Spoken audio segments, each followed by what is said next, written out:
वैयाकरण है शायद सभी लोग, चलिए इसलिए चिंता नहीं। अब है अपपरिवर्जने, हमको अपपरिवर्जने यहां से देखना था। तो वर्जन अर्थ में अप और परि की कर्म प्रवचनीय संज्ञा हो जाती है, और आंग मर्यादा वचने, यानी कि मर्यादा, आंग की मर्यादा में, मर्यादा अर्थ में आंग की क्या होती है, कर्म प्रवचनीय संज्ञा होती है। और इस सूत्र में ये वचन रखा गया है, तो वचन ग्रहण करने के कारण अभिविधि इस अर्थ में भी आंग की उक्त संज्ञा यानी कि कर्म प्रवचनीय संज्ञा होती है। तो हमको ये याद रखना है क्या, कि वर्जन अर्थ में अप और परि की क्या होती है, कर्म प्रवचनीय संज्ञा होती है, इसको आप याद रखिए। और मर्यादा और अभिविधि अर्थ में, अभिविधि और मर्यादा इस अर्थ में आंग की कर्म प्रवचनीय संज्ञा होती है। मर्यादा और अभिविधि इस अर्थ में आंग की कर्म प्रवचनीय संज्ञा होती है। यहाँ पर मर्यादा सूत्र में तो मर्यादा ही लिखा है, अभिविधि तो नहीं लिखा है। तो कह रहे हैं कि सूत्र में जो वचन ग्रहण किया है उसके कारण हम ये समझते हैं कि अभिविधि इसमें भी आंग की कर्म प्रवचनीय संज्ञा होती है। अब ये मर्यादा और अभिविधि क्या है, वर्जन क्या है? वर्जन मतलब होता है छोड़ना, और मर्यादा का मतलब होता है उसके बिना, और अभिविधि का मतलब होता है उसके साथ में। जब आप किसी के बिना हैं तो आप मर्यादा में हैं, और जब किसी के साथ में हैं तो फिर अभिविधि में हैं। समझ गए कि नहीं? उसके साथ में है तो अभिविधि में है, और उसके बिना है तो मर्यादा में है। बात समझ में आ गई कि नहीं? ये आंग क्या है भैया? आंग ये एक, इसमें विकार की उत्तर संज्ञा क्या? हो जाएगी तो ये आ बचेगा। ये आ एक शब्द है, जब इस शब्द का अर्थ मर्यादा रहेगा, अभिविधि रहेगा, तो ये कर्म प्रवचनीय नाम पड़ जाएगा इसका। ऐसे ही अप और परि ये दोनों शब्द हैं, इन दोनों का नाम कर्म प्रवचनीय होगा अगर ये वर्जन अर्थ में रहेंगे तो। इनका अर्थ होगा छोड़ना, तो इनका नाम कर्म प्रवचनीय हो जाएगा। और अप, आंग और परि इनके योग में होती है पंचमी। एतैहि कर्म प्रवचनीय योगे पंचमी स्यात्।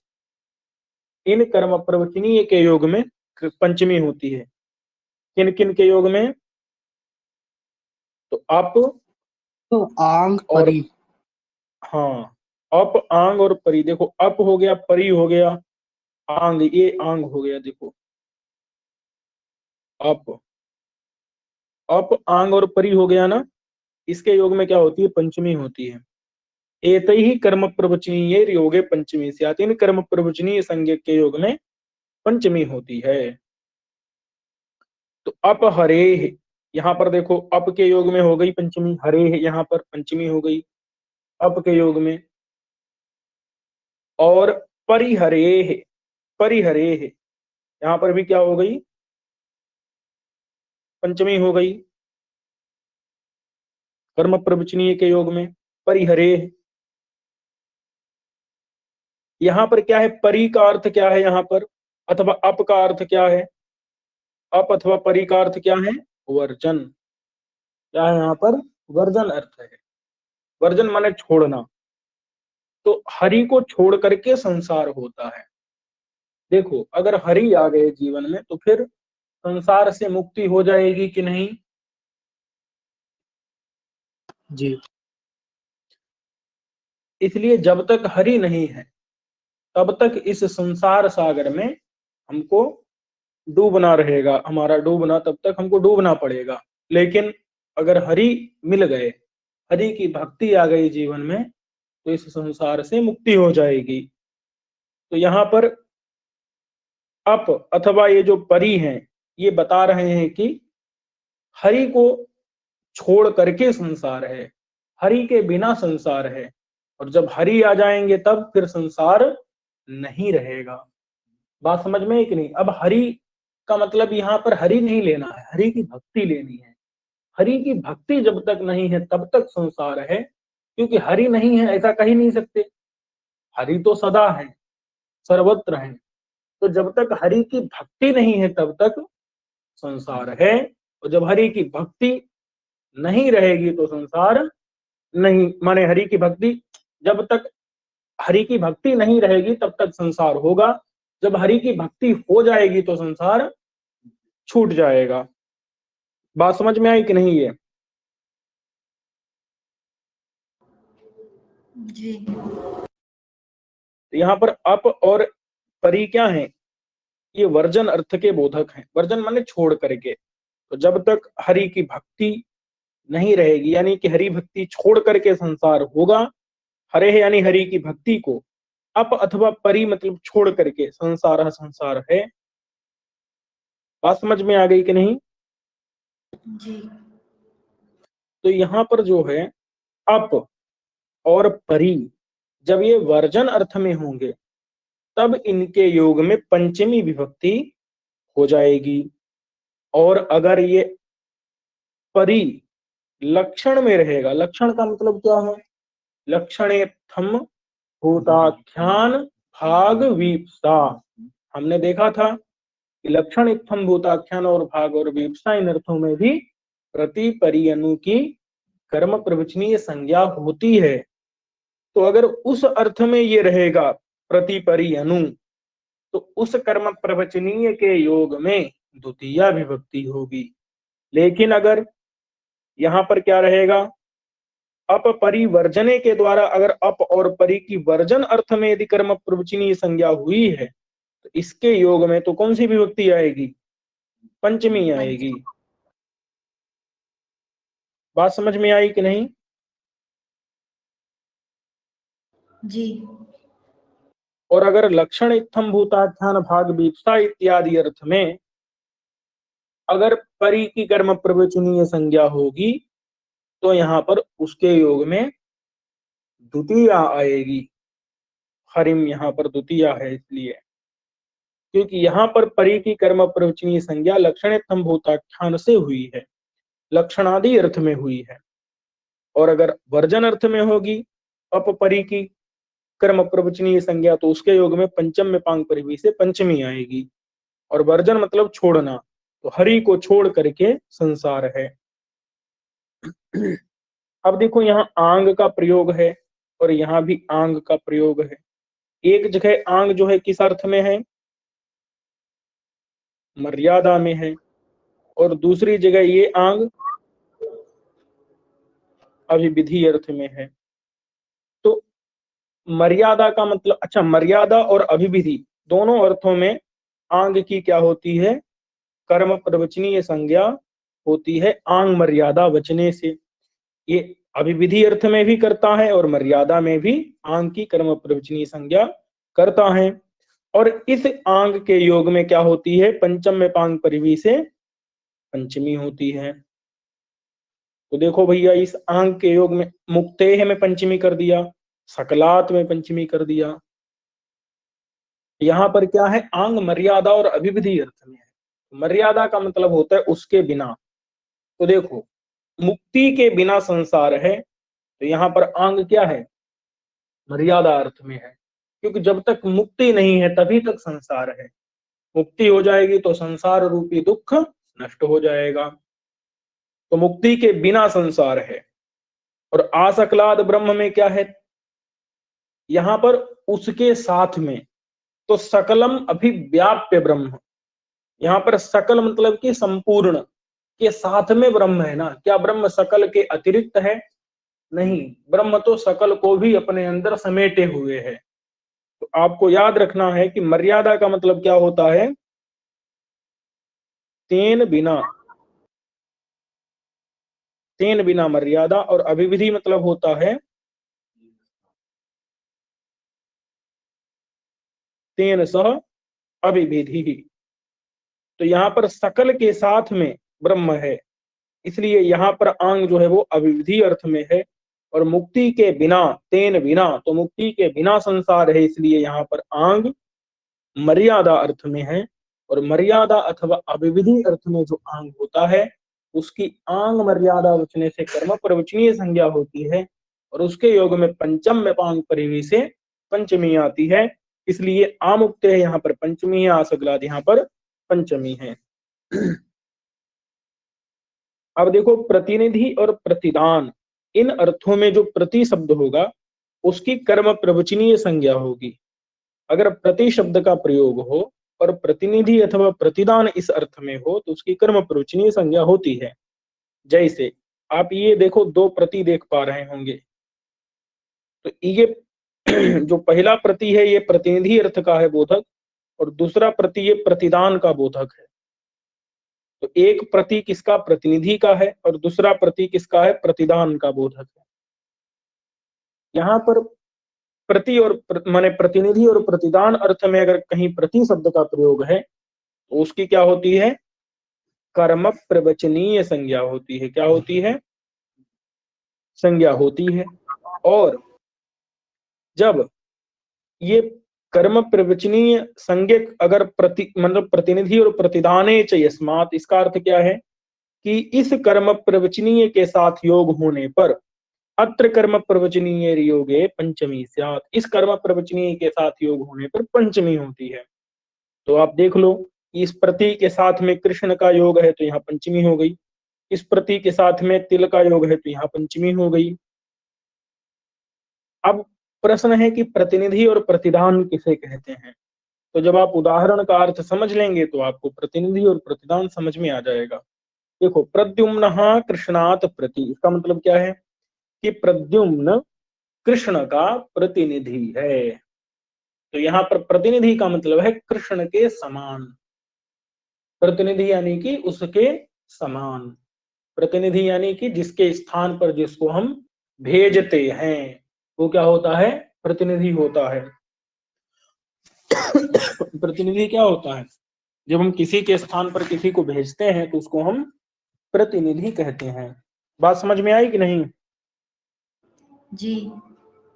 प्रतिदान किसे कहते हैं, तो जब हम किसी के स्थान पर किसी चीज को, हाँ मतलब किसी वस्तु के तुल्य मूल्य को लेकर के उस वस्तु को देना, यही क्या होता है। देखो, जैसे एक वस्तु थी, उस वस्तु के तुल्य मूल्य वाली कोई वस्तु हमने ग्रहण की और उस वस्तु को हमने दे दिया, तो यही क्या है, प्रतिदान। वही प्रतिदान है। जैसे तिलेभ्यः प्रत्यच्छति मासान, तो यहाँ पर क्या है, तिलों के बदले मासों को देता है, यानी कि तिलों को ले रहा है और तिलों का जितना मूल्य है उतने मूल्य के मांस को दे रहा है। तो तिलों के बदले मांस को देता है, मतलब तिलों को ले लेता है और मांस को दे देता है। बात समझ में आई कि नहीं? जी। तो यहाँ पर क्या है, प्रतिदान है। प्रतिदान मतलब होता है कि एक वस्तु को लेना और उसी के तुल्य मूल्य वाली वस्तु को लौटाना, यही होता है प्रतिदान। और प्रतिनिधि और प्रतिदान अर्थ अगर प्रतीत हो तो फिर प्रति शब्द की कर्म प्रवचनीय संज्ञा होती है, और उस कर्म प्रवचनीय के योग में किससे होगी कर्म प्रवचनीय संज्ञा, प्रति ही प्रतिनिधि प्रतिदानयोः, इसके द्वारा कर्म प्रवचनीय संज्ञा होगी। और प्रतिनिधि प्रतिदाने च यस्मात् के द्वारा वहां पर कर्म प्रवचनीय के योग में पंचमी आ जाएगी। इसलिए प्रद्युम्न कृष्णात् प्रति, माने प्रद्युम्न जो है कृष्ण के स्थान पर गया, और तिलेभ्यः प्रत्यच्छति मासान, में तिलों के बदले में मांस यानी उड़द को दे रहा है, लौटा रहा है। बात समझ में आ गई कि नहीं? जी।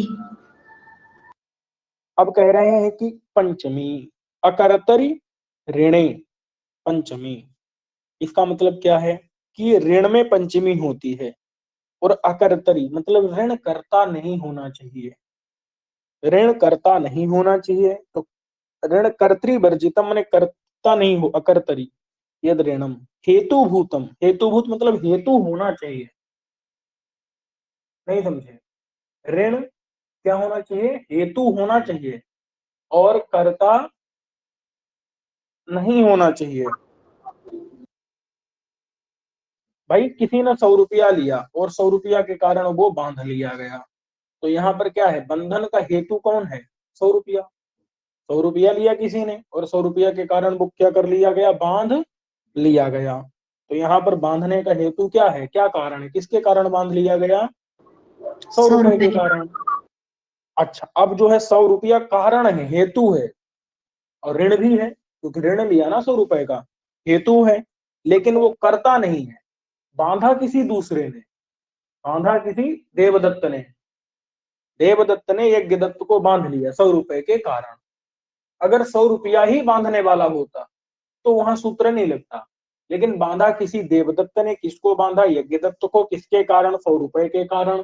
तो 100 रुपया ऋण भी है और हेतुभूत भी है, हेतुभूत माने उसी के कारण बांधा है, और कर्तृवर्जित माने वो करता नहीं है, क्योंकि बांधा तो किसी यज्ञदत्त देवदत्त ने है किसी को, इसलिए उस ऋण से, ततः माने उस ऋण से पंचमी आ जाती है। यहाँ पर शतात में उस 100 से पंचमी आ जाएगी, शताद बद्ध, 100 रुपए के कारण बांध लिया गया। यद्यपि हेतु सूत्र से यहाँ पर तृतीया प्राप्त थी, क्योंकि हेतु में कौन विभक्ति होती है, तृतीया। किस सूत्र से, हेतु सूत्र से। हेतु। लेकिन यहाँ पर क्या हो गया, पंचमी हो गई, क्यों, क्योंकि ये ऋण करता नहीं है, ऋण है कि भाई 100 रुपया क्या है, करता नहीं है, बांध नहीं रहा ये, और ऋण भी है, ये हेतु है, कारण है, इसलिए इसमें पंचमी आ गई। बात समझ में आ गई कि नहीं, जी। तो ऐसा ऋण जो कारण हो, जो करता नहीं हो, उस ऋण से आती है पंचमी। अब कहते हैं कि विभाषा गुणे अस्त्रियाम, मतलब विभाषा, विभाषा बोले तो विकल्प से, विभाषा यानी विकल्प से। विभाषा माने विकल्प से, क्या होती है, पंचमी होती है। किस में होती है, गुणे, गुणे मतलब गुणवाचक कोई शब्द होना चाहिए। और अस्त्रियाम, अस्त्रियाम का मतलब देखो, गुण का मतलब चाहे गुण हो चाहे दुर्गुण हो, गुण माने चाहे गुण हो चाहे दुर्गुण हो, और अस्त्रियाम बस गुण होना चाहिए, चाहे वो माने क्या हो, सुगुण हो, सुंदर गुण हो, चाहे दुर्गुण हो। और अस्त्रियाम, अस्त्रियाम का मतलब स्त्रीलिंग में नहीं होना चाहिए। तो देखो भाई, अच्छा हेतु भी है, हेतु होना चाहिए और गुण होना चाहिए, स्त्रीलिंग, स्त्रीलिंग में नहीं होना चाहिए, तो उसमें पंचमी विभक्ति होती है, वो भी विकल्प से। जैसे जाड्यात जाड्येन वा बद्ध, जाड्य, जाड्य यानी कि मूर्खता के कारण, अपनी मंदता के कारण, बद्धा माने बांध लिया गया।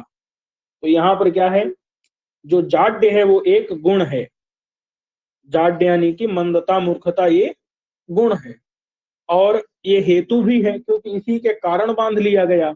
और ये जाड्य शब्द जो है नपुंसक लिंग में है, ये स्त्रीलिंग में नहीं है, स्त्रीलिंग है, तो इसलिए इसमें पंचमी हो गई विकल्प से।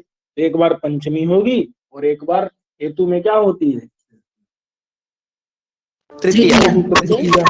तृतीया होती है। हेतु की परिभाषा क्या है, हेत्वर्थे तृतीया भवति।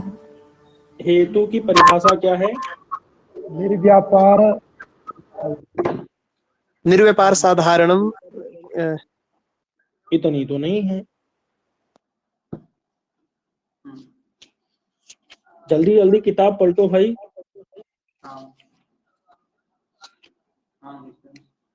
किताब पलट रहे हो ना, अरे म्यूट नहीं करके किताब पलटा, म्यूट करके पन्ने पलटा करो भाई, नहीं तो इधर आवाज आती है पन्ने पलटने की।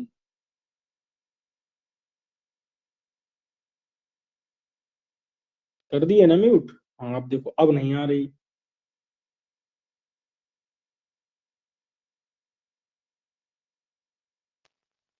द्रव्यादि साधारणम निर्व्यापार साधारणम से हेतुत्व।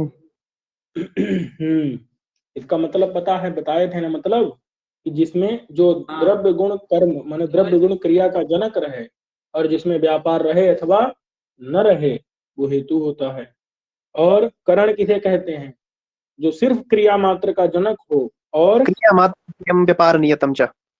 व्यापार उसमें निश्चित रूप से रहे, क्रिया उसमें निश्चित रूप से रहे, वो होता है कारण। चलिए, तो हम बता रहे थे कि हेतु सूत्र से क्या होती है, तृतीया होती है। तो जाड्यन में क्या प्राप्त रहेगी, तृतीया प्राप्त रहेगी। कब?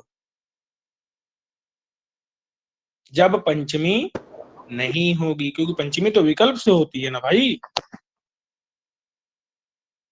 जी जी। तो ये जाड्य क्या है, ये गुण भी है, ये गुण है और ये हेतु है, क्योंकि इसी के कारण बन गया और ये स्त्रीलिंग में नहीं है, इसलिए इसमें आ जाएगी पंचमी विकल्प से। गुणे किम कहते हैं, गुण क्यों कहते होगा, धनेन कुलम। यहाँ ये जो धन दिख रहा है ना, ये हेतु है, स्त्रीलिंग में नहीं है, लेकिन ये गुण नहीं है, तो द्रव्य है, इसलिए यहाँ पर हेतु सूत्र पंचमी से नहीं तृतीया हुई। होगी, हेतु सूत्र से तृतीया ही होगी, पंचमी नहीं होगी।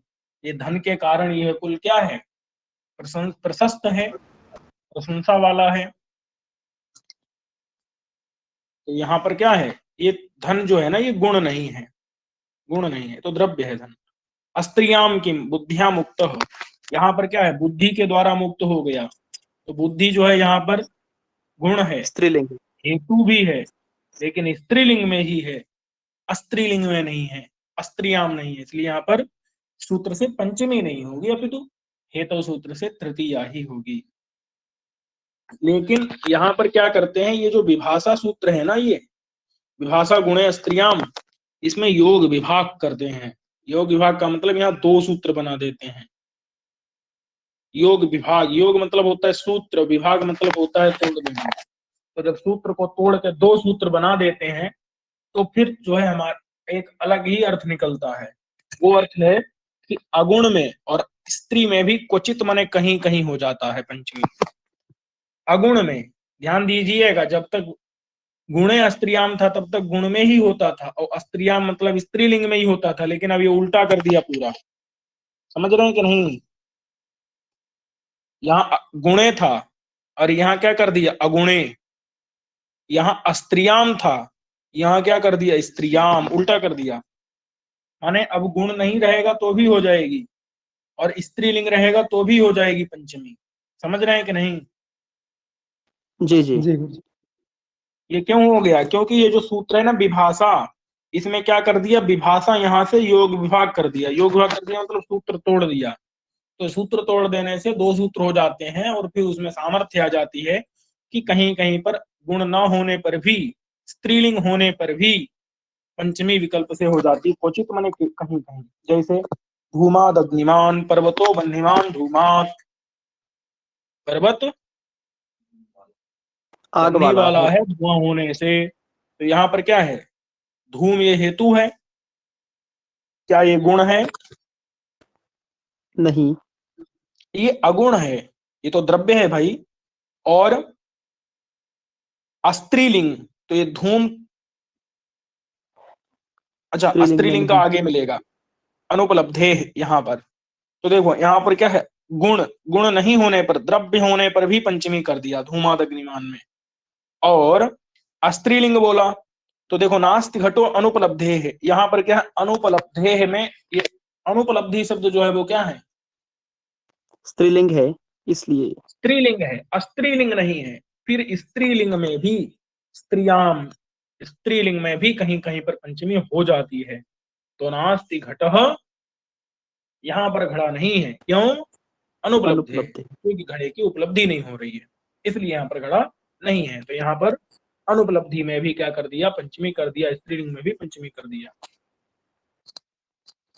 अब कह रहे हैं कि पृथक, बिना, नाना, इनके योग में तृतीया होती है, और अन्य तरस्याम बोला, यानी पंचमी और द्वितीया भी होती है।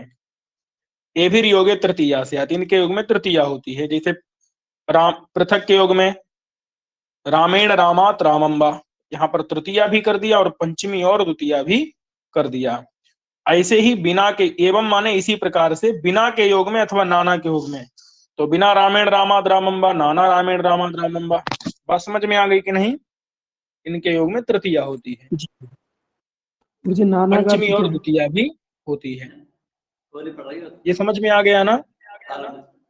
जी गुरु जी। नाना का अर्थ क्या है? चाहे पृथक का प्रयोग करो, चाहे बिना का प्रयोग करो, चाहे नाना का प्रयोग करो, किसी का भी करो, उधर तीनों विभक्तियां हो सकती हैं, तृतीया, पंचमी और द्वितीय। अब करण में कौन सी विभक्ति अभी तक पढ़े हैं आप? तृतीया ना? अब पंचमी भी पढ़ लीजिए। करण में कौन सी होती है? तृतीय। कौन सी? तृतीया। तृतीया होती है, और यहाँ पर क्या है, बोल रहा है कि पंचमी भी होती है।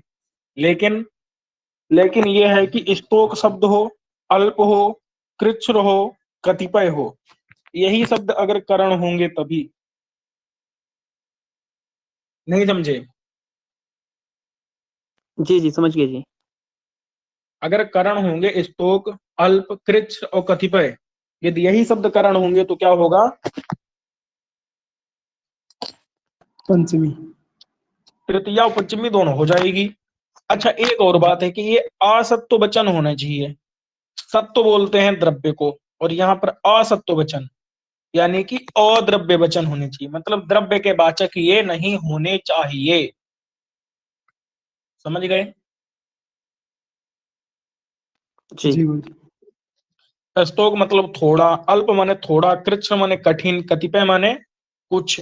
तो यहाँ पर क्या है, ये सब अल्प माने जितने भी शब्द हैं ये द्रव्य के बोधक ना हो। जैसे स्तोकेन विषेण हतः, तो थोड़े विष से मर गया। यहाँ पर थोड़ा शब्द जो है विष को बता रहा है, और विष क्या होता है? द्रव्य होता है। समझ गए कि नहीं? जी स्तोकेन विषेण हतः, यहाँ पर क्या है, स्तोक शब्द जो है वो थोड़ा है। स्तोक मतलब थोड़ा, तो थोड़ा क्या? विष, थोड़े विष से मर गया, तो यहाँ पर विष द्रव्य है। तो द्रव्य में भाई साहब क्या होगी? तृतीया और पंचमी दोनों विभक्तियां नहीं होंगी, अभी तो सिर्फ और सिर्फ करण में तृतीय हो जाएगी। लेकिन अगर स्तोकेन स्तोकादवा मुक्त माने थोड़े ही प्रयत्न से मुक्त हो गया, स्तोकेन आयासेन मुक्त, थोड़े ही प्रयत्न से मुक्त हो गए। तो प्रयत्न क्या है? प्रयत्न कोई द्रव्य है क्या? नहीं जी। इसलिए प्रयत्न अथवा आयास ये क्रिया है अथवा ये गुण है, लेकिन ये द्रव्य नहीं है। इसलिए यहाँ पर क्या होगा, स्तोक शब्द जो है वो किसी प्रयत्न का, आयास का बोधक है, इसलिए यहाँ पर द्रव्य नहीं है, अद्रव्य वचन है। इसलिए इस करण में तृतीया अथवा पंचमी दोनों हो जाएंगी। तो स्तोकेन स्तोकादवा मुक्त माने थोड़े से ही मुक्त हो गया। बात समझ में आ गई कि नहीं? जी जी गुरु। अब देखो, दूरार्थक शब्द होते हैं और अंतिकार्थक होते हैं। दूर अर्थ वाले शब्द हों और अंतिम, अंतिक मतलब होता है समीप, समीप अर्थ वाले शब्द हों, तो उनसे भैया द्वितीया, च द्वितीया भी होती है। और च रखा है इसलिए चकारात पंचमी और तृतीया भी होती है। चात पंचमी तृतीय च, चकार रखने के कारण पंचमी और तृतीया भी होती है। और ये भी ध्यान दो कि प्रातिपदिकार्थ मात्रे कौन सी विभक्ति हुआ करती है? प्रथमा। प्रातिपदिकार्थ मात्रे प्रथमा। लेकिन यहाँ पर पढ़ो कि प्रातिपदिकार्थ मात्रे द्वितीया, प्रातिपदिकार्थ मात्रे पंचमी, प्रातिपदिकार्थ मात्रे तृतीया। समझ गए? जी जी जी। सार्थक और अंतिकार्थक शब्दों से। दूरार्थक मतलब होता है, मतलब दूरी वाले जो शब्द हों, और अंतिकार्थक यानी कि समीप, समीप, समीप अर्थ बताने वाले जो शब्द हों, उन शब्दों से प्रातिपदिकार्थ मात्र में कौन सी विभक्ति होती है? द्वितीया, प्रातिपदिकार्थ मात्र में तृतीया, प्रातिपदिकार्थ मात्र में पंचमी, प्रातिपदिकार्थ मात्र में सप्तमी, उनसे सप्तमी भी होती है।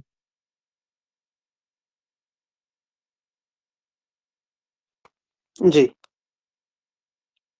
सप्तमी होती है। क्यों होती है? क्योंकि सप्तम में अधिकरणी च, वहां च रखा है ना, सप्तम में जी। अधिकरणे च, चा। वो जो च है ना, वो च ही ये काम करता है। क्या करता है वो प्रातिपदिकार्थ मात्र में सप्तमी भी कर देता है, लेकिन किन शब्दों से? दूर अर्थ वाले शब्दों से, अंतिक अर्थ मतलब समीप अर्थ वाले शब्दों से। समझ गए कि नहीं? जी। अच्छा, तो प्रातिपदिकार्थ मात्र में कितनी विभक्तियां होती हैं? 4। प्रथमा, द्वितीय, 5। तृतीया, 5 चतुर्थ। होती हैं भाई। जी, हाँ जी। प्रातिपदिकार्थ मात्र में प्रथमा नहीं होती क्या? जी जी जी जी। जी, भाई प्रथमा भी तो होती है यार, प्रथमा को कौन मना कर रहा है? हम ये थोड़े पूछे हैं कि दूरांतिकार्थक शब्दों से प्रातिपदिकार्थ मात्र में कौन सी होती है। हम तो ये पूछे प्रातिपदिकार्थ मात्र में कितनी होती है। तो प्रथमा तो जी 5 होती सर्वविदित है। है ना, वो भी जोड़ो। और फिर ये द्वितीया, पंचमी, तृतीया, सप्तमी, चारों हो गई, 5 विभक्तियां।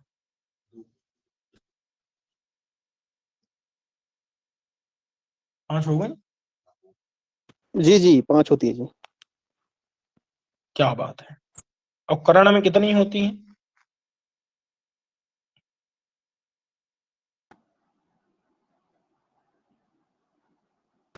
दो, नहीं कौन एक कौन ही सी? ध्यान है, तृतीया ही ध्यान है, तृतीया। और ऊपर पंचमी नहीं देख रहे थे? हाँ जी, अच्छा। तृतीया पंचमी। चलो। हाँ, तो ये सब समझ में आ गया ना कि प्रातिपदिकार्थ जी मात्र में अयम विधि, ये विधि जो है प्रातिपदिकार्थ मात्र में है, माने प्रातिपदिकार्थ मात्र में यहाँ पर होगी द्वितीय, पंचमी, तृतीया। जैसे देखो यहाँ पर देखो, दूर, दूर शब्द, दूरार्थक शब्द क्या हुआ? दूर। और इस दूर शब्द से क्या आ जाएगी? द्वितीया, पंचमी, तृतीया। तृतीया कहाँ गई? हाँ, ये तृतीया। और सप्तमी भी कर लो, दूरम, दूरात, दूरेण, दूरे। ऐसे यहाँ अंतिकम, अंतिकम मतलब समीपम, समीपात, समीपेन, समीपे। समझ गए कि नहीं? जी जी। और इसमें जो है, लेकिन एक बात है कि ये जो दूर और अंतिक है ना, इसके योग में कौन सी विभक्ति आती है? ध्यान दीजिएगा, इससे नहीं कह रहे हैं, इसके योग में जो शब्द होगा उससे कौन सी आती है? सप्तमी। हैं? सप्तमी दिख रही है ग्रामस्य में? जी षष्ठी। अगर देखो, दो दो प्रकार से प्रश्न बनेगा कि दूर और अंतिक अर्थ वाले शब्दों से कौन सी विभक्ति आती है, और एक दूर और अंतिक अर्थ वाले शब्दों के योग में कौन सी विभक्ति आती है। समझ रहे हो जी कि जी नहीं प्रश्न? जी जी बिल्कुल। एक तो इनके जी। योग में, और एक इनसे, दूर और अंतिक इनसे, और एक इनके योग में। तो इनके योग में कौन सी आती है, आपको याद रखनी है, षष्ठी। षष्ठी। समझ गए कि नहीं? जी, हम्म, योग में षष्ठी। इनके योग में आती है षष्ठी, याद रखिएगा। क्योंकि सूत्र ऐसे ही दो हैं, एक दूरांतिकार्थे भ्यो द्वितीया च, और एक दूरांतिकार्थ ही षष्ठ्यन्य तरस्याम। तो वो षष्ठी करता है, और ये दूरांतिकार्थक शब्दों से द्वितीया करता है, और वो उनके योग में करता है षष्ठी। ये अंतर याद रखिएगा। इस प्रकार से हमने पंचमी देख ली।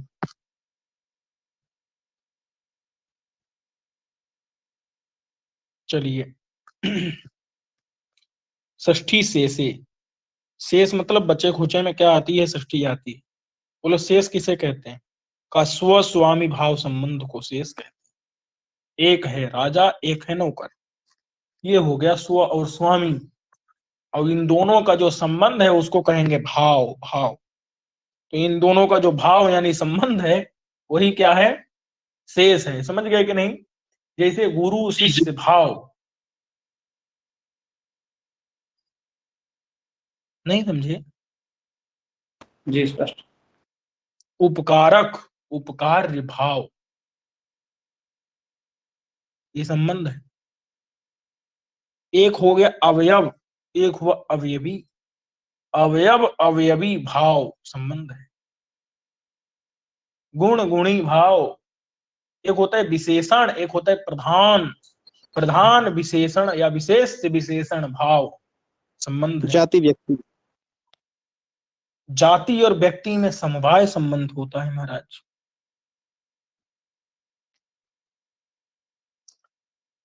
तो और यहाँ आधार कौन सी आधेय भाव, बात होगी? आधार आधेय भाव संबंध हो गया, है कि नहीं?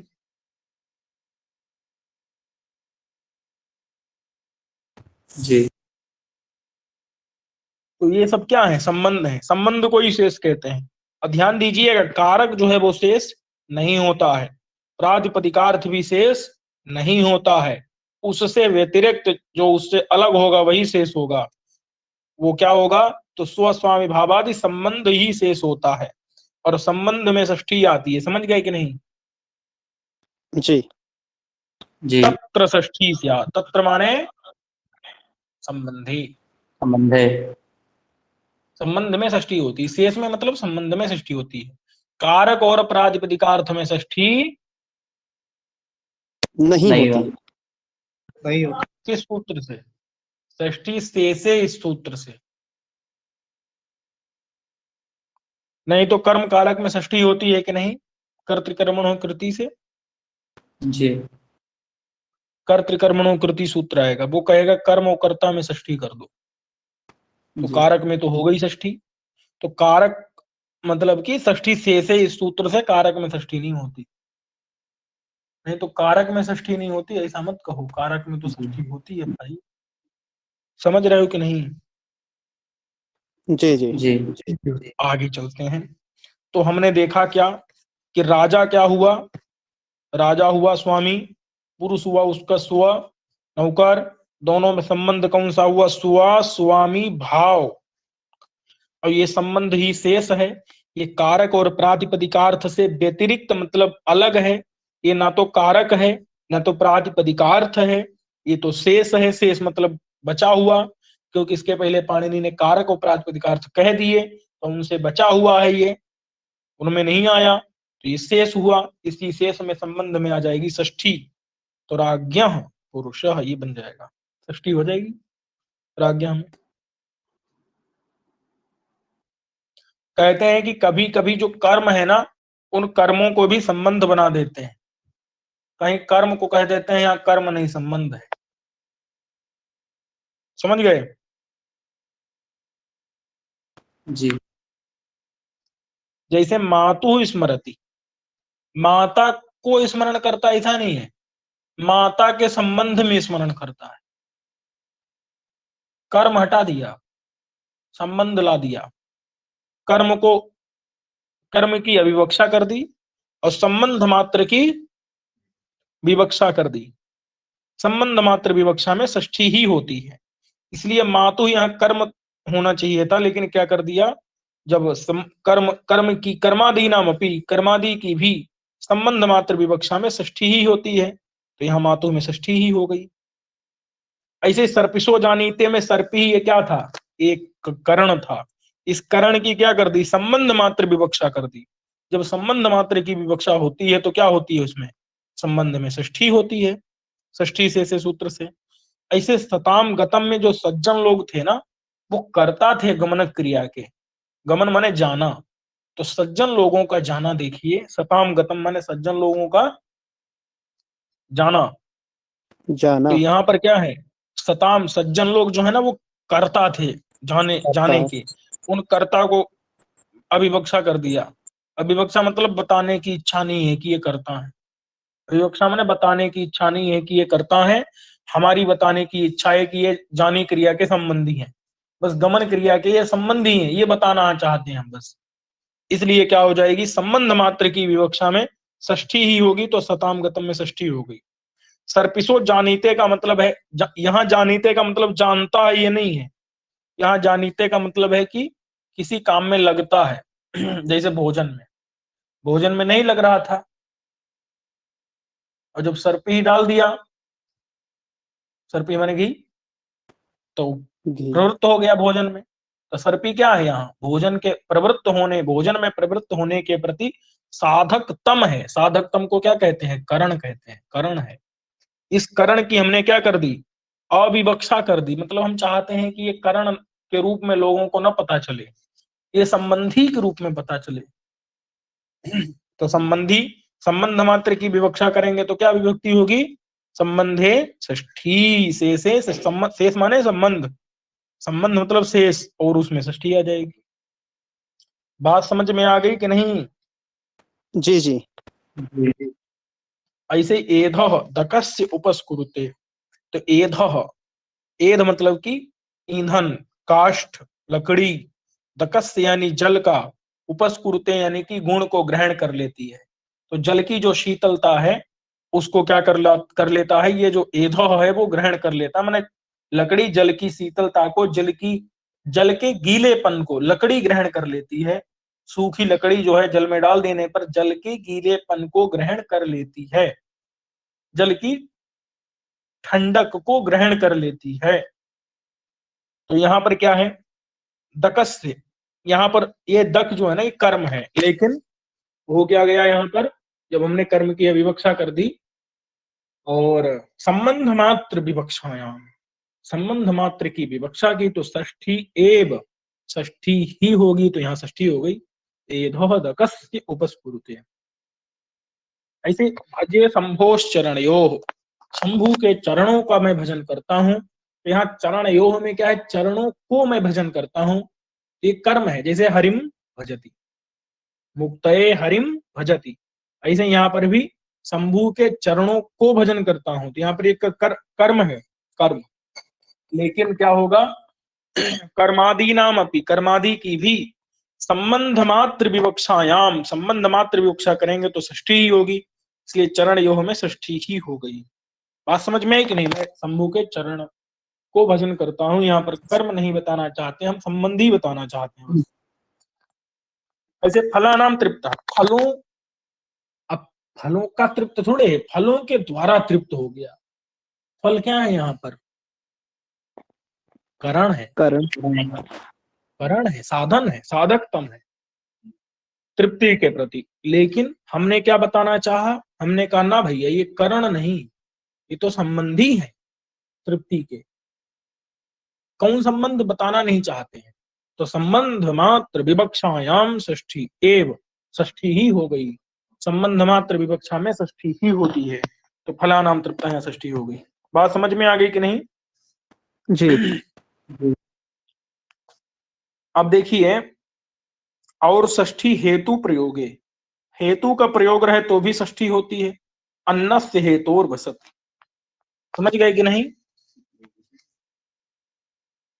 जी। अन्न के हेतु, चलिए, तो अन्न के हेतु से मतलब अन्न के कारण से निवास करते हैं। तो यहाँ पर क्या है? षष्ठी हेतु प्रयोग है। हेतु का प्रयोग रहे तो षष्ठी होती है। तो भैया ये हेतु का प्रयोग है कि नहीं है? जी। जी। और जी कुछ कह रहे हैं क्या?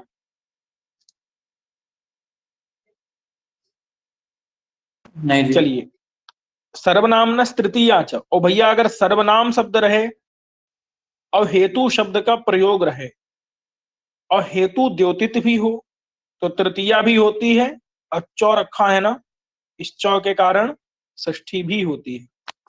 समझ गए कि नहीं? जी।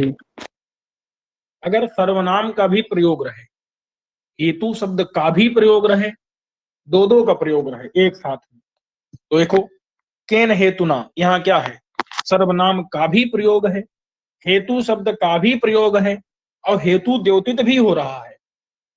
माने कि कारण, हमको लग रहा है कि कारण अर्थ की प्रतीति भी हो रही है, तो वहां पर तृतीया भी होती है, षष्ठी भी होती है। इसलिए केन हेतुना बसति ये भी होगा, और कस्य हेतु बसति ये भी होगा। समझे कि नहीं? जी। अरे भाई सर्वनाम का प्रयोग है कि नहीं यहाँ पर? जी। जी है।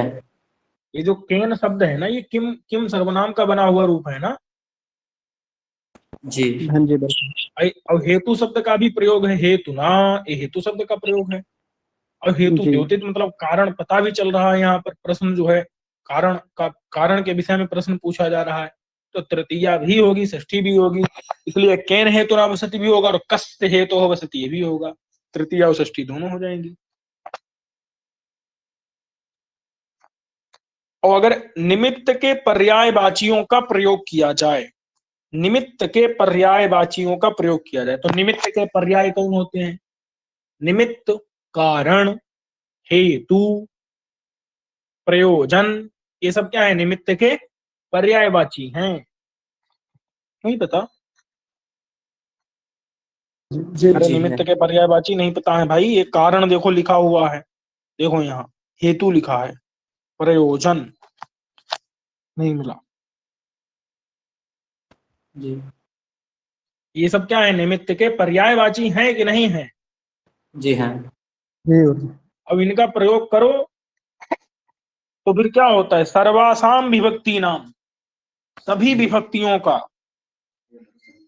प्रायः, प्रायः का मतलब कुछ अलग है, वो बाद में बताएंगे, सभी का दर्शन होता है, सभी विभक्तियों का प्रयोग होता है। जैसे किम निमित्तम बसति, यहाँ पर किम निमित्तम में क्या है? प्रथमा और द्वितीया दोनों है। नहीं समझे?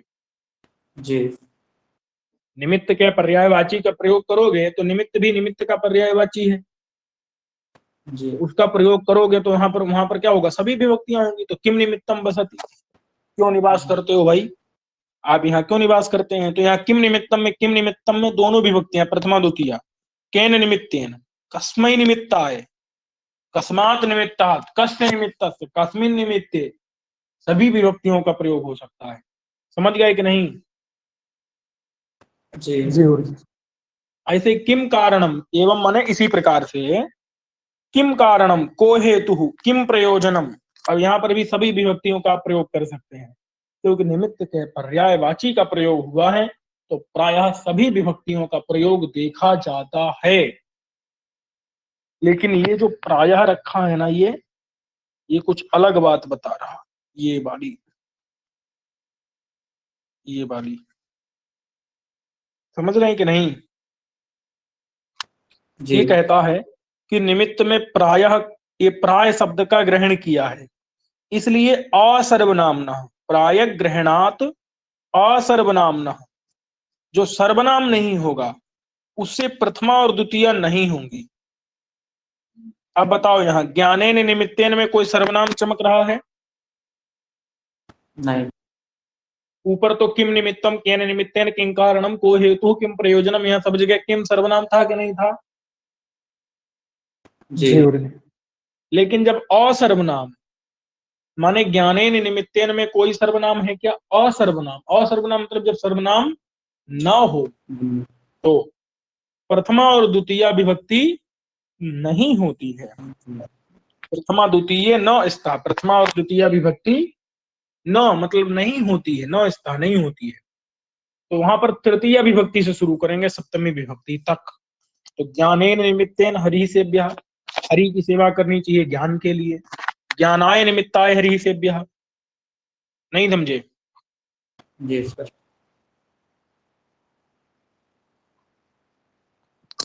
यहाँ पर चतुर्थी कर दिया, ज्ञानाय निमित्ताय हरि सेव्यः, ज्ञानात् निमित्तात् हरि सेव्यः, ज्ञानस्य निमित्तस्य हरि सेव्यः, ज्ञाने निमित्ते हरि सेव्यः। लेकिन ज्ञानम निमित्तम हरि सेव्यः नहीं करेंगे बस, और जी प्रथमा अथवा द्वितीय का प्रयोग नहीं करेंगे, तृतीया से लेकर सप्तमी तक कर सकते हैं।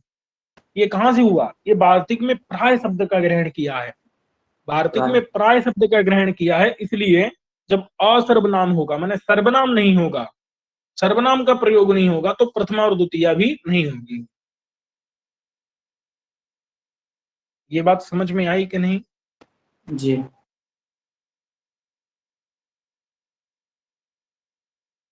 भाई सबके समझ में आ रही है कि नहीं आ रही?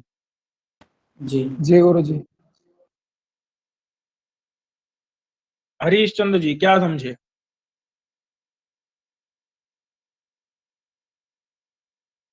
जी भैया जी। क्या समझे? पीडीएफ खोल के देख रहा था मैं भैया। क्या बोल रहे हैं भाई? पीडीएफ देख रहा था मैं अभी।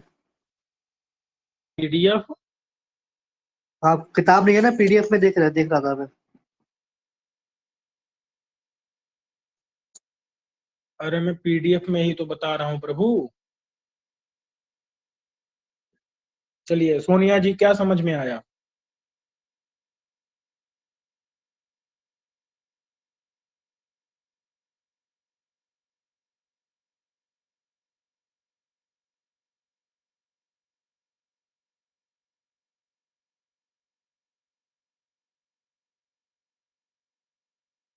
विष्णु जी क्या समझे?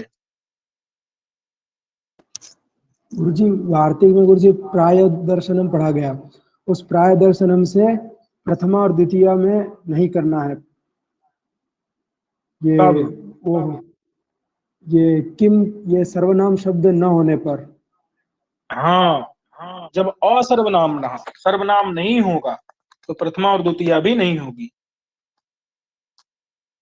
और नहीं तो सभी विभक्तियां हो जाएंगी अगर सर्वनाम रहेगा तो। समझ गए? जी गुरुजी। चलिए, अब है षष्ठी और अतसर्थ प्रत्यय। एतद योगे, एतद योगे यानी अतसर्थ प्रत्यय के योग में षष्ठी होती है, षष्ठी स्यात्। तो देखो अतसर्थ प्रत्यय कहां पर है, जैसे दक्षिणतः में है तो उसके योग में क्या आ जाएगी, ग्रामस्य, यहां पर षष्ठी आ गई।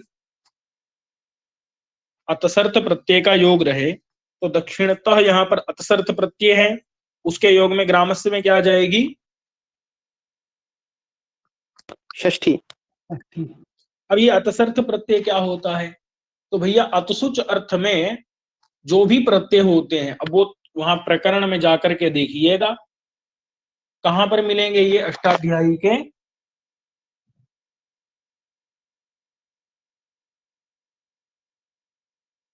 5वें अध्याय के कौन से पाद में मिलेंगे, कोई बताएगा?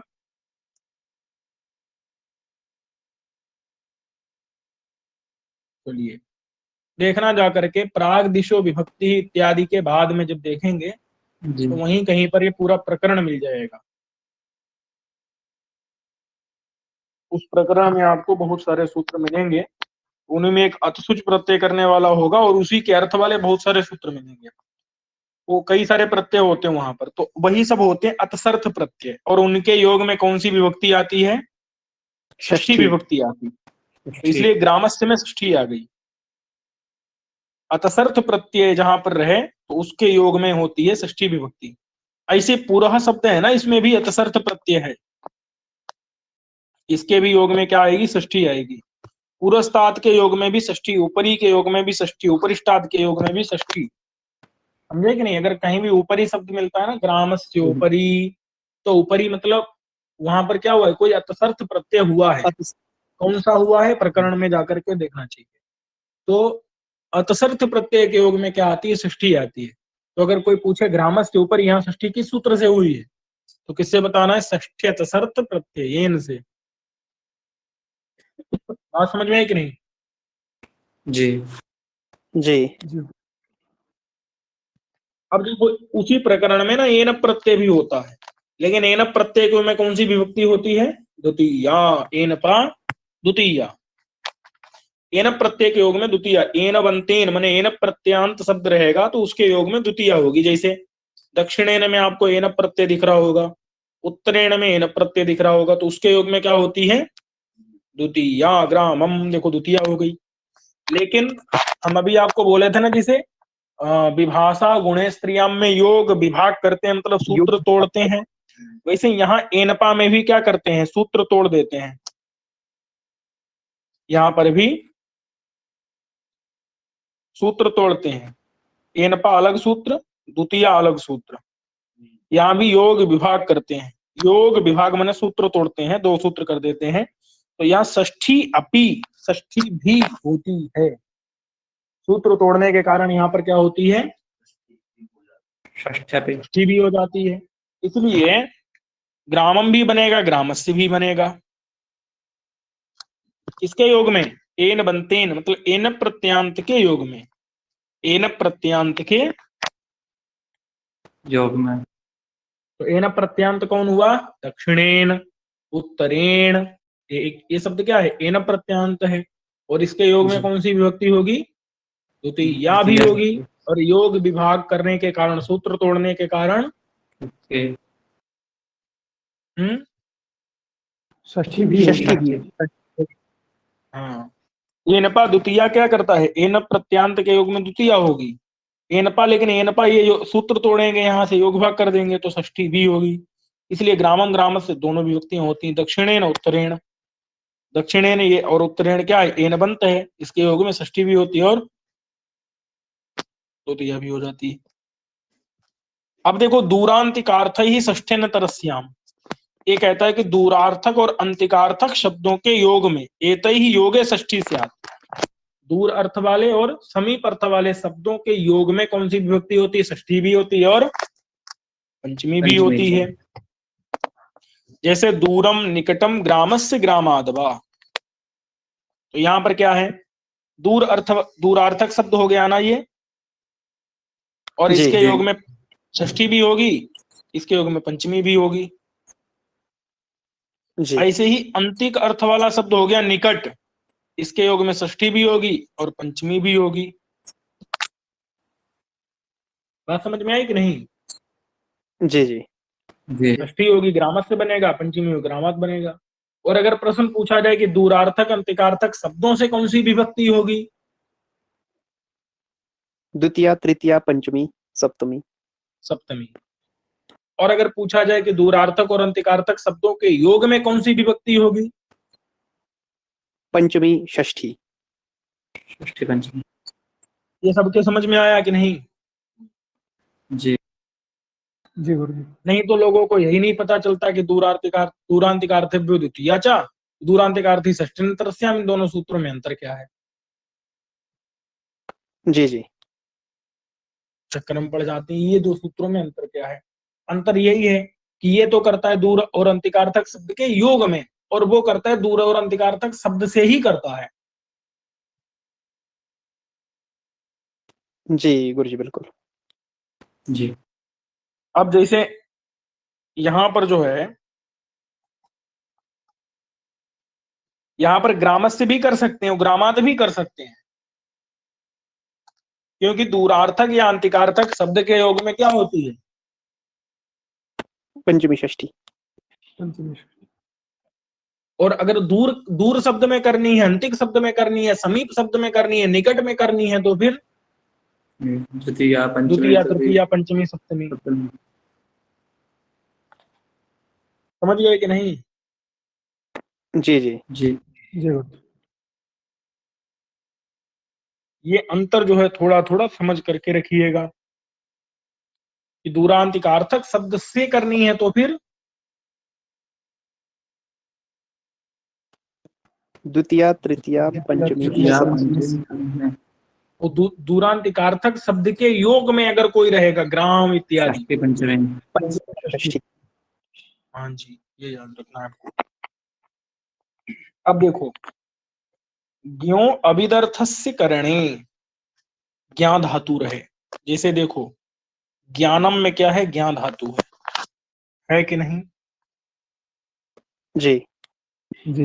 मतलब जानाते, ज्ञा धातु तो है, जानाते हैं मतलब ज्ञा धातु, जानाते हैं माने ज्ञा धातु, लेकिन अज्ञानार्थक, ज्ञान अर्थ वाली नहीं रहे। अब बताओ, ज्ञान धातु होगी तो ज्ञान अर्थ वाली नहीं होगी? नहीं होगी। जहां पर, वहीं पर ये सूत्र लगेगा। समझ गए कि नहीं? जी, जी। ज्ञान धातु ज्ञान अर्थ वाली होगी कि नहीं होगी? होगी। लेकिन जहां पर ज्ञान अर्थ वाली नहीं होगी, समझे कि नहीं? जी। अविदर्थस्य, विद अर्थ, विद विद मतलब ज्ञान, ज्ञान अर्थ वाली नहीं रहे, अज्ञानार्थक रहे ज्ञान धातु, तो वहां पर अगर कोई करण है, करण मतलब जिसके द्वारा काम किया जा रहा है, और उसको करण ना बता करके हम शेष बताना चाहते हैं, शेष यानी कि संबंध, माने संबंध। करण की करण के रूप में विवक्षा नहीं, अपितु करण की हम संबंध के रूप में विवक्षा करना चाहते हैं, शेषत्व विवक्षा करना चाहते हैं, संबंध के रूप में विवक्षा करना चाहते हैं, तो वहां षष्ठी विभक्ति होती है। याद रखिएगा, यहां से जो ज्ञो अविदर्थस्य करणे सूत्र से आगे कई सारे सूत्र मिलेंगे, ये सब किसमें षष्ठी करते हैं? संबंध विवक्षा में षष्ठी करते हैं। किसमें करते हैं? संबंध की विवक्षा में। एक प्रश्न उठेगा, संबंध विवक्षा में तो षष्ठी से षष्ठी से ही हो सकती है, संबंध विवक्षा में तो षष्ठी षष्ठी से हो। तो फिर इन सूत्रों से फिर से संबंध विवक्षा में षष्ठी करने की क्या जरूरत है? क्योंकि वहां एक पंक्ति आई थी ना, संबंध मात्र विवक्षायाम करके आई थी कि नहीं आई थी? जी। संबंध मात्र विवक्षा में षष्ठी ही होती है, किस सूत्र से? षष्ठी से। तो फिर इन दोबारा इन सूत्रों से संबंध मात्र विवक्षायाम षष्ठी करने की कोई जरूरत है नहीं। तो बता रहे हैं कि देखो भाई, फिर से षष्ठी करने से ये होता है कि इधर षष्ठी ही होती है, समास नहीं होता है। षष्ठी ही होती है, षष्ठी का लुक नहीं होता। और समास करोगे तो लुक हो जाएगा कि नहीं हो जाएगा? जी। इसलिए समास ही नहीं होता। समझ गए कि नहीं? जी। जी जी। इसीलिए एक वार्तिक है, प्रतिपद विधाना षष्ठी न समस्या। जी। यही जो सूत्र हैं कुछ, इन्हीं सूत्रों के द्वारा जो षष्ठी की जाएगी, उसी षष्ठी को प्रतिपद विधाना षष्ठी कहते हैं, और उस षष्ठी का समास नहीं होता है। इसलिए ये शायद प्रश्न आया भी था कभी, प्रतिपद विधाना षष्ठी न समस्यते, कुछ इसी प्रकार का षष्ठी समास के निषेध का भी कुछ आ गया था। चलिए, तो ये समझ में आ गया कि अगर ज्ञान धातु का प्रयोग हो और ज्ञान अर्थ वाली ज्ञान धातु नहीं हो, उसकी करण के रूप में विवक्षा न करें, शेष के रूप में विवक्षा करें, संबंध मात्र में विवक्षा करें, तो षष्ठी विभक्ति होती है। सर्पिशो ज्ञानम, यहां पर क्या है? सर्पी क्या है? करण है। करण माने साधन है, समझे कि नहीं? भोजन में प्रवृत्ति का साधन है सर्पी। जी। नहीं समझ रहे हैं? सर्पी उपाय है, सर्पी उपाय है, इस उपाय के द्वारा भोजन में प्रवृत्ति हो रही है। तो ज्ञान धातु का अर्थ यहाँ पर जानना नहीं है, ज्ञान धातु का अर्थ है भोजन में लग जाना, भोजन में प्रवृत्त हो जाना, ये ज्ञान धातु का अर्थ है यहाँ पर। जी। नहीं समझे? स्पष्ट है। चलिए,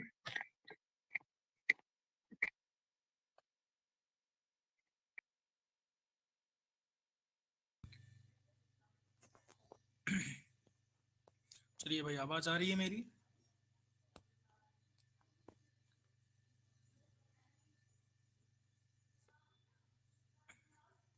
मेरी आवाज आ रही है?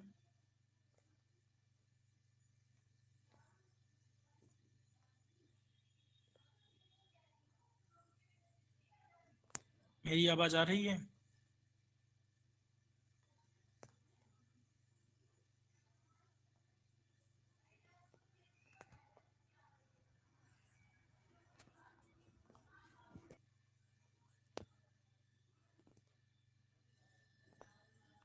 चलिए, तो यहाँ पर हमने देखा कि ज्ञान धातु का अर्थ है प्रवृत्ति, प्रवृत्त होना। तो सर्पी के द्वारा क्या हो रहा है? प्रवृत्त हो रहा है। तो ज्ञान धातु है, और अविदर्थ से मतलब कि अज्ञान अर्थ, मतलब ज्ञान अर्थ वाली नहीं है, प्रवृत्ति अर्थ वाली है ज्ञान धातु। और करण की हम शेषत्वेन रूपेण विवक्षा कर देंगे, संबंध के रूप में विवक्षा कर देंगे, तो यहाँ पर षष्ठी हो जाएगी। तो सर्पिशो ज्ञानम यहाँ षष्ठी हो जाती है। अब देखो, अधिगर्थ दयेशाम कर्मणि, यानी कि अधि उपसर्ग पूर्वक इक धातु रहे और उस अर्थ वाली कोई भी धातु रहे, दय धातु रहे अथवा ईश धातु रहे, तो उसके कर्म में शेष में षष्ठी होती है। शेष में यानी कि कर्म की अभिवक्षा में, और शेष यानी संबंध के रूप में विवक्षा में षष्ठी होती है। जैसे मातुहु स्मरणम, यहां पर क्या है? अधिक अधिक अधिक अर्थ है ना, अधिक अर्थ मतलब कि अधि उपसर्ग पूर्वक एक धातु का अर्थ होता है याद करना, और उसी अर्थ वाली कोई भी धातु रहे, अधि इक है ना, अधि उपसर्ग पूर्वक इक धातु का अर्थ क्या होता है? याद याद करना। करना। और उस अर्थ वाली कोई भी धातु रहे तो स्मरण है, ये भी है, तो इसके योग में भी क्या होगा? इस धातु का प्रयोग रहने पर भी कर्म में तो माता को याद कर रहा है, तो माता क्या है? कर्म है। तो कर्म में क्या आ जाएगी? शेष में षष्ठी आ जाएगी। शेष यानी कि कर्म की अभिवक्षा में और संबंध की विवक्षा में षष्ठी विभक्ति हो जाएगी। ऐसे ही यहाँ पर दय रहे, ईश धातु रहे तो भी वहां पर सर्पिशो दयनम ईशनम, यहाँ पर भी क्या होगा? कर्म में षष्ठी आ जाएगी। कर्म की शेष में विवक्षा करेंगे तो षष्ठी आ जाएगी। ध्यान दीजिए, कर्म में नहीं, कर्म की शेषत्वेन विवक्षा करने पर, यानी कि संबंध के रूप में विवक्षा करने पर। क्रिय प्रतियतने, क्रिय धातु के कर्म में शेष में षष्ठी होती है, मतलब कि कर्म को जब हम शेष बना देंगे, संबंध बना देंगे, तब षष्ठी हो जाएगी। कब? गुणाधान में। गुणाधान प्रतियत्नो गुणाधान, गुणाधान का मतलब होता है किसी के गुणों को अपने अंदर समाहित कर लेना। जैसे एधोदकस्य उपस्करणम, एध यानी कि लकड़ी, दकस्य अर्थात जल की, जल। उपस्करणम यानी कि ठंडक को, आर्द्रता को, शीतलता को अपने अंदर समाहित कर लेता है। काष्ठ मन लकड़ी अपने अंदर समाहित कर ले रहा है जल के गुणों को, तो गुण का आधान कर ले रहा है, अपने अंदर समाहित कर ले रहा है। तो यहाँ पर क्री धातु का कर्म है, क्री धातु का इसका कर्म है दक यानी जल। उस कर्म की जब शेष के रूप में हमने संबंध के रूप में विवक्षा कर दी तो षष्ठी आ जाती है क्रिया प्रतियत्ने इस सूत्र से। अब देखो, रुजार्था नाम भाववचना नाम अज्वरे है, ये कहता है अज्वरे मतलब ज्वर शब्द का प्रयोग नहीं हो, ज्वर धातु का प्रयोग, ज्वरी वर्जिता नाम, ज्वर धातु का प्रयोग नहीं हो। और भाववचना नाम का मतलब है भाव कर्तृका नाम, माने भाव करता हो जहां पर, तो वहां पर क्या होता? अच्छा, और रुजार्था नाम, रुजार्था नाम माने रोग अर्थ वाली धातु हो, तो वहां पर कर्म में शेष में षष्ठी होती है। शेष में यानी कि संबंध में, शेष यानी स्वस्वामी भावादि संबंध में, कारक प्रातिपदिकार्थ व्यतिरिक्त स्वस्वामी भावादि संबंध, यही शेष है और इसी में षष्ठी होती है। तो देखो, चौरस्य रोगस्य रुजा, तो यहाँ पर रुजा जो है वो रुजार्थ धातु का प्रयोग भी है, रुजार्थ यानी कि रोग अर्थ वाली धातु का प्रयोग है, पीड़ा अर्थ वाली धातु का प्रयोग है, और उसका जो कर्म हो तो इसका कर्म है रोग, इसका कर्म है रोग, उस कर्म में शेष में षष्ठी आ गई, नहीं ये गलती हो गई, इसका कर्म है चोर। रोग जो है ना यहाँ पर चोर को पीड़ा दे रहा है, ध्यान दीजिएगा, रोग जो है चोर को पीड़ा दे रहा है, तो कर्ता कौन हुआ यहाँ पर? रोग। पीड़ा कौन दे रहा है? रोग। पीड़ा रोग दे रहा है, किसको पीड़ा दे रहा है? चोर को। चोर को। और रुजा मतलब है पीड़ा। आवाज नहीं आ रही है गुरु। मेरी आवाज नहीं आ रही है क्या स्पष्ट रूप से? अब आ रही है। तो यहाँ पर रुजा मतलब है पीड़ा, तो रोग क्या कर रहा है? चोर को पीड़ा दे रहा है, तो कर्ता कौन हुआ यहाँ पर? रोग। और चोर क्या हुआ? कर्म। तो यहाँ पर कर्ता हुआ भाव, भाव कर्तृका नाम बोला ना, भाव करता है, भाव का मतलब होता है क्रिया। तो देखो ये जो रोग है ना, ये रोग भी एक भाव ही है, भाव माने क्रिया ही है। और ये रोग जो भाव है ना, यही यहाँ पर कर्तृक मतलब कर्ता बन गया है। और ज्वरी वर्जिता नाम मतलब ज्वर धातु को छोड़ देना है, तो ज्वर धातु का प्रयोग नहीं है यहाँ पर। और रुजार्था नाम माने रुज धातु का प्रयोग रहे, पीड़ा अर्थ वाली धातु का प्रयोग रहे तो रुजा यानी पीड़ा अर्थ वाली धातु का प्रयोग है, तो उसके कर्म में, कर्म है उसका चोर, क्योंकि चोर को पीड़ा पहुंचाई जा रही है रोग के द्वारा, तो चोर जो है कर्म है, उस कर्म में शेष यानी संबंध में षष्ठी हो जाएगी। बात समझ में आई कि नहीं? जी जी क्या समझ में आई? कर्ता ये कौन हुआ? भाव यहाँ पर कर भाव। जी कौन भाव करता है यहाँ पर? रोग। ये रोग रोग रोग भाव है और वो करता भी है, भाव यानी क्रिया भी है और वही करता भी है यहाँ। जी जी कर्म कौन हुआ? चौर कर्म चोर और ज्वरी अथवा संतापी का प्रयोग नहीं होगी नहीं है। और रुजार्था नाम माने कि रोग यानी पीड़ा अर्थ वाली धातु का प्रयोग भी है। जी रुजा, रुजा इस शब्द का प्रयोग है ना उदाहरण में। जी तो कर्म कौन हुआ? चोर, उसमें शेष में षष्ठी, संबंध में षष्ठी आ जाएगी। जी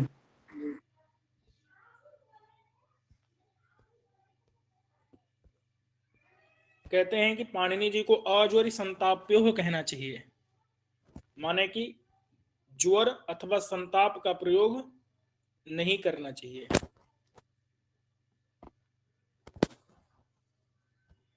क्योंकि अगर ज्वर अथवा संताप का प्रयोग कर दिया तो फिर इस सूत्र से षष्ठी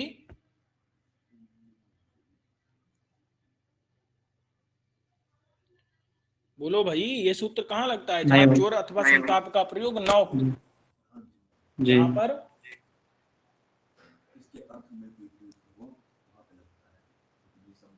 पीड़ा अर्थ वाला शब्द प्रयोग हो, रुजा अर्थक धातु का प्रयोग तो हो, लेकिन ज्वर अथवा संताप का प्रयोग ना क्योंकि अगर ज्वर अथवा संताप का प्रयोग होगा तो फिर इस सूत्र के द्वारा षष्ठी नहीं होगी। तो षष्ठी जो है ना फिर होगी तो जरूर, लेकिन इस सूत्र के द्वारा शेष में कर्म में षष्ठी नहीं होगी। अभी तो षष्ठी शेषे सूत्र से होगी। किससे होगी? षष्ठी से षष्ठी शेषे। और षष्ठी शेषे से अगर षष्ठी होती है ना तो उसकी पहचान ये है कि वहां पर हम समास कर सकते हैं। इसीलिए आप देख पा रहे होंगे कि चोरज जुरहा चौर संतापः, यहां समास कर दिया है। चौरस्य जुरहा चौरज जुरहा चौरस्य संतापः चौर संतापः, समास कर दिया यहाँ, क्योंकि यहाँ षष्ठी तो हुई है लेकिन लोप हो गया। किससे षष्ठी हुई? षष्ठी शेषे। किससे नहीं हुई? रुजार्था नाम भाव से नाम जुड़े। इससे नहीं हुई। ये याद रखना है आपको कि ज्वर और संताप का प्रयोग होने पर इससे नहीं होती है, षष्ठी से आवाज कम हो गई अब थोड़ी। अभी आवाज आ रही है कि नहीं? आ रही, थोड़ी कम आ रही पहले की अपेक्षा। जी ठीक है जी। अच्छा,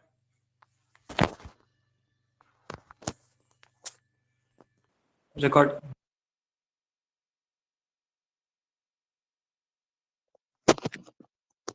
तो देखो ज्वर अथवा संताप का प्रयोग मतलब नहीं करना है, तो चौर संतापः चौर ज्वरः, यहाँ पर संताप अथवा ज्वर का प्रयोग कर दिया, इस वजह से यहाँ पर षष्ठी सूत्र से ना होकर के षष्ठी से होगी, तो वहां पर समास हो जाएगा।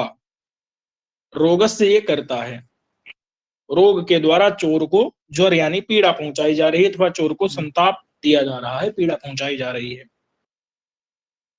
अब है आशीषी नाथः, ये क्या करता है कि जब आसीर अर्थ वाली नाथ धातु का प्रयोग रहेगा, आसी ही मतलब कि कोई अपने इष्ट की प्रार्थना, इस अर्थ वाली जब नाथ धातु का प्रयोग रहेगा तो शेष में कर्म में षष्ठी होगी।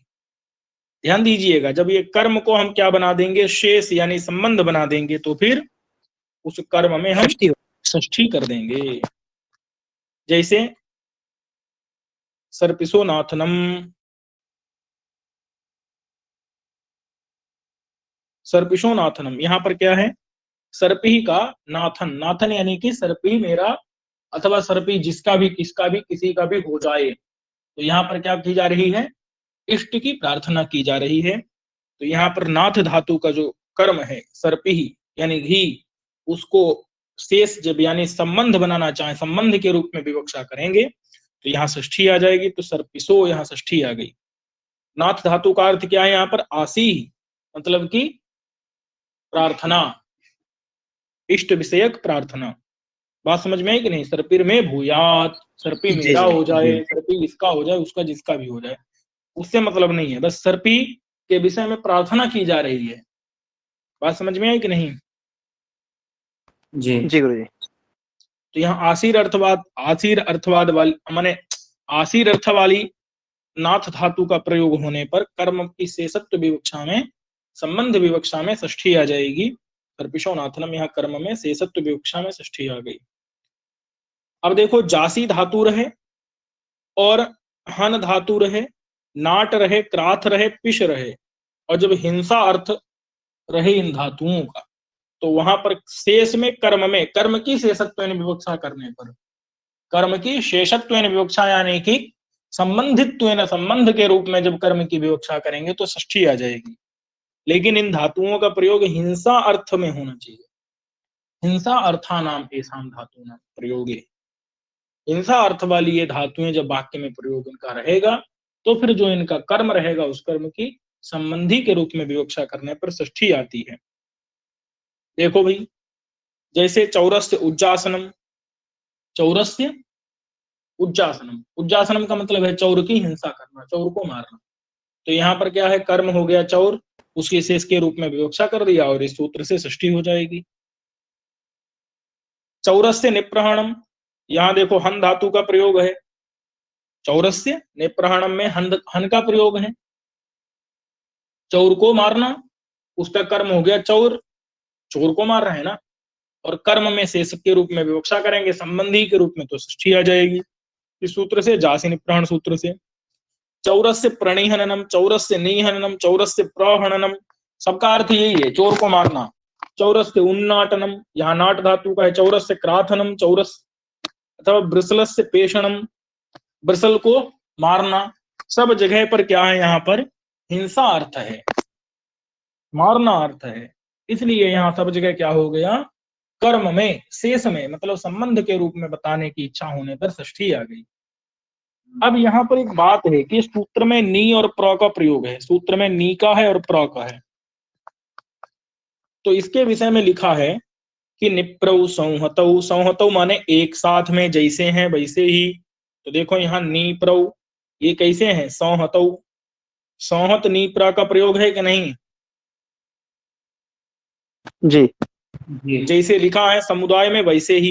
विपर्यस्तौ उल्टा करके, तो देखो विपर्यस्तौ करके प्रयोग हो गया कि नहीं? प्राणी, जी नी प्रा को विपर्यस्त कर दिया, उल्टा कर दिया। विपर्यस्त माने उल्टा करके, व्यस्तौ, व्यस्तौ माने एक एक करके। तो देखो ये देखो नी व्यस्त हो गया कि नहीं? ये प्रव्यस्त हो गया कि नहीं? व्यस्त माने एक एक करके। जी समझ गए कि नहीं? जी जी गुरुजी। सूत्र में जो नी और प्र का प्रयोग था हन के पहले, वो संहत यानी कि नी प्र इसी रूप में, विपर्यस्त यानी प्राणी इस रूप में, व्यस्त यानी कि एक एक करके नी और प्र ऐसा करके हन के पहले उनका प्रयोग हो सकता है। ये बात समझ में आई कि नहीं आई, ये बताओ। जी जी गुरुजी।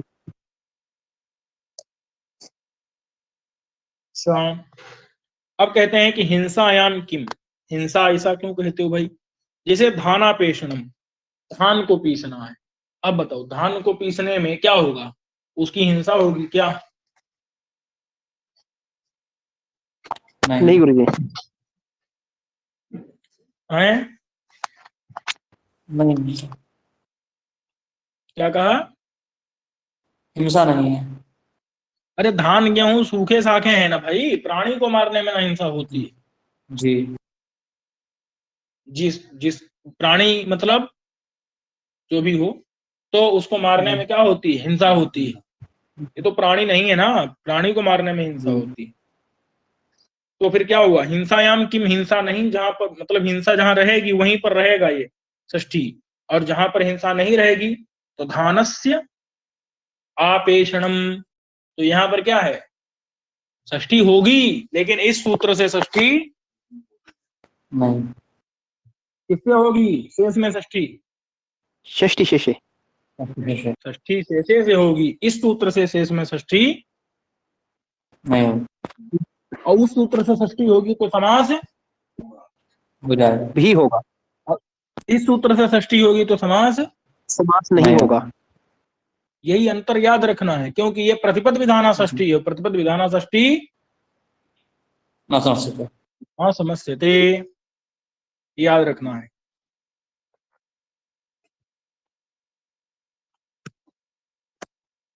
अब है व्यवहरी पणोह समर्थयो। देखो व्यव मतलब बी और अब उपसर्ग रहेगा, बी और अब उपसर्ग पूर्वक हरि धातु का प्रयोग हो। देखो हरणम हरि धातु का प्रयोग है कि नहीं? जी जी। और पण, यहाँ पणनम पण का प्रयोग है। जी लेकिन कब? जब ये समर्थ हो। समर्थ का मतलब है समान अर्थ वाली हो। तो समान अर्थ इनका कब होता है?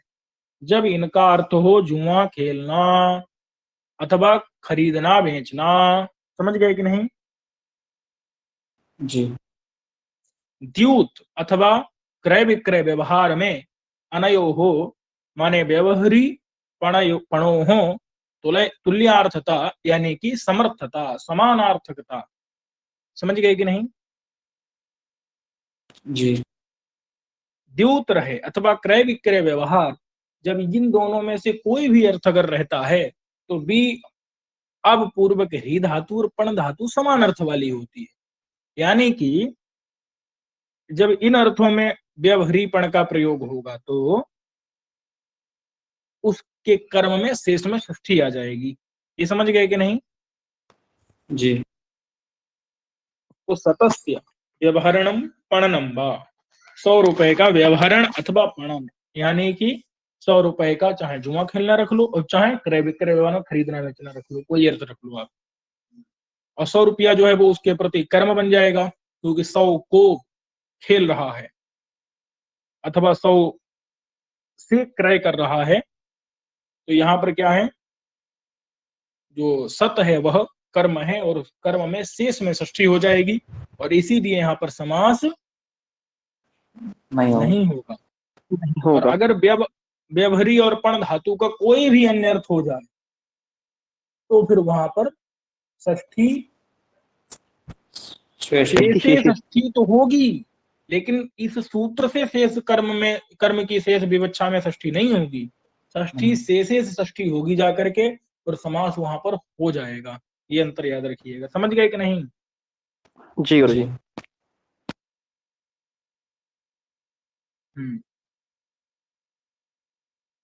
ये सूत्र क्या करता है? बी और अब उपसर्ग पूर्व घी धातु का प्रयोग, पण धातु का प्रयोग रहे किस अर्थ में? समर्थ, समर्थ यानी द्यूत में, क्रय विक्रय व्यवहार में, खरीदना बेचना इस व्यवहार में, और द्यूत यानी तो जानते हैं। तो इन अर्थों में अगर प्रयोग रहे तो वहां पर उसके कर्म में शेष में षष्ठी होती है। तो जो शत है ये कर्म है, इसमें षष्ठी हो गई, इसलिए सतस्य प्रयोग बन गया षष्ठी वाला। अब है दिवस तदर्थस्य। ये क्या करता है? ये कहता है तदर्थ। तदर्थ माने वही वाला अर्थ। कौन सा? द्यूत रूपी अर्थ माने जुआ खेलना और क्रय विक्रय व्यवहार, ये अर्थ। इस अर्थ में अगर दिव धातु का प्रयोग हो तो उसके कर्म में षष्ठी होती है। ध्यान दीजिएगा यहां पर से नहीं आता है।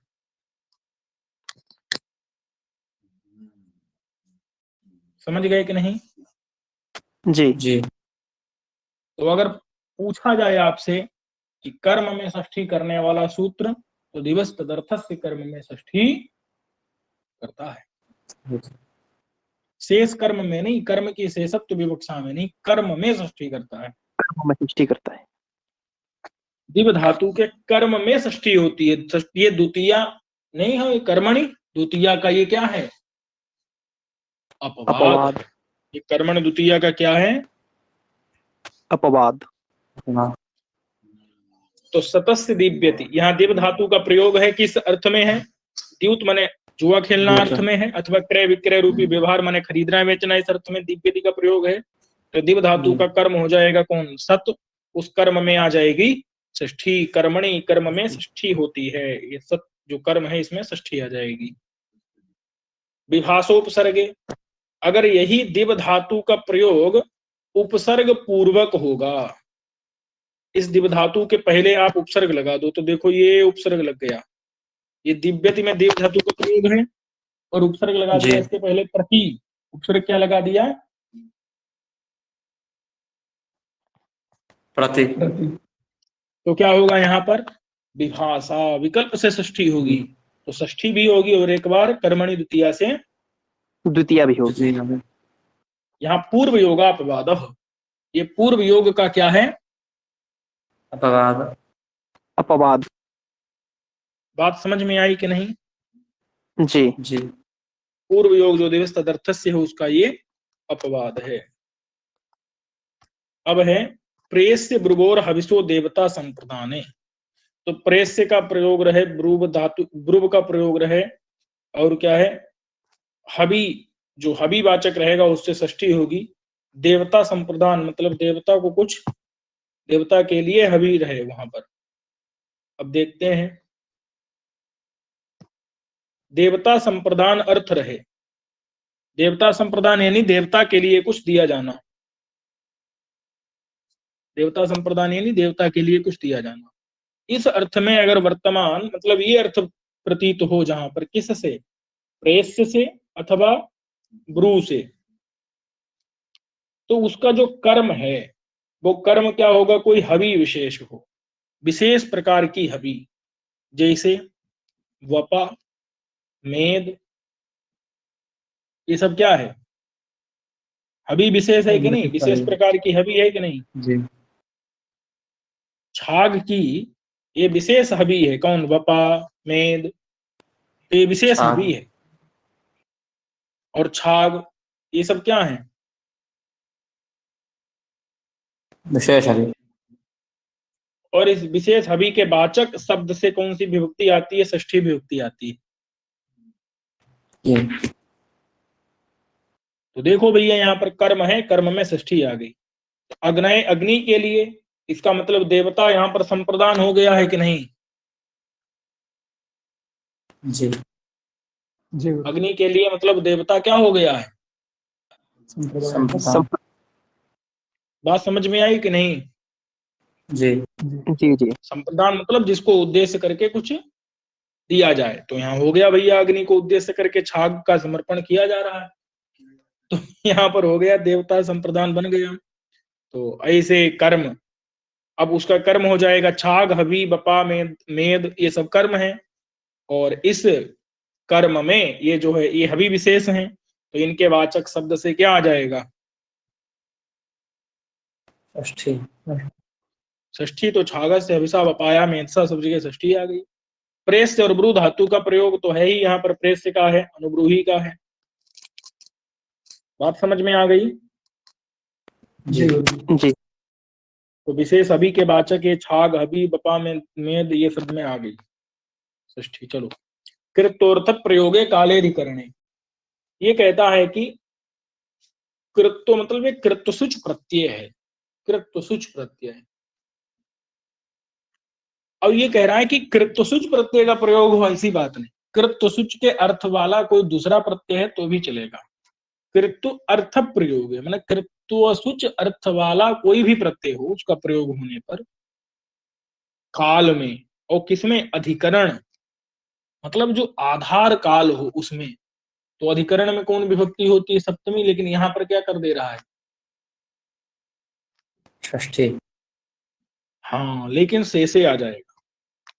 तो उस अधिकरण की शेष के रूप में विवक्षा करने पर, संबंध के रूप में विवक्षा करने पर कालवाचक शब्द से क्या आती है? षष्ठी।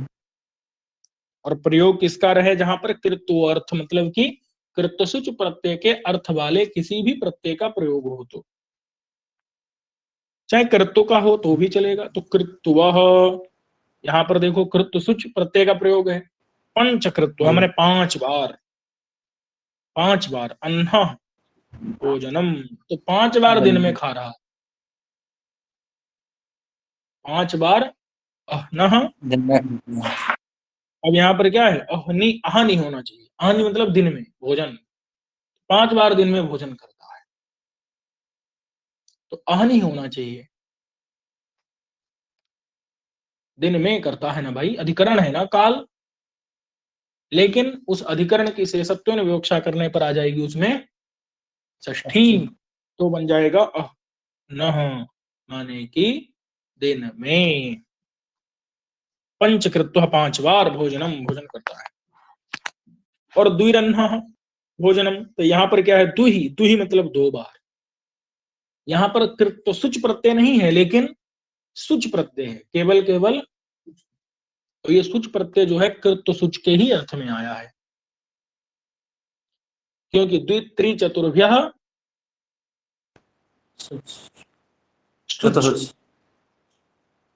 कृतसुच तो संख्याया क्रियाभ्यावृत्ति गणने कृतसुच करके है ना कुछ सूत्र, जी जी तो कृतसुच होता है, और एक यहाँ द्वित्री चतुर्भ्य सुच होता है, यहाँ पर सुच प्रत्यय हुआ है।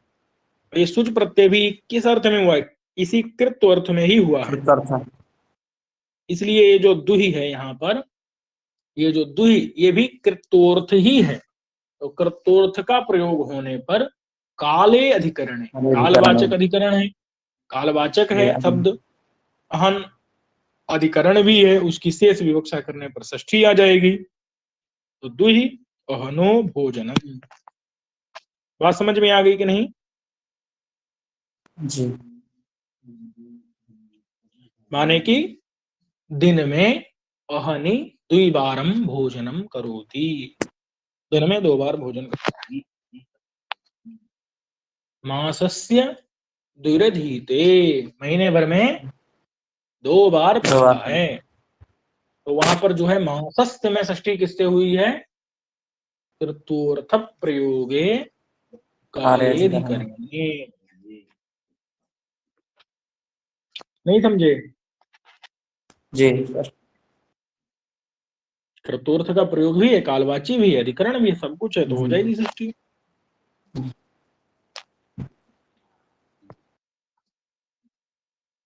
चलिए, तो इसको हम लोग यहीं तक रखते हैं। जी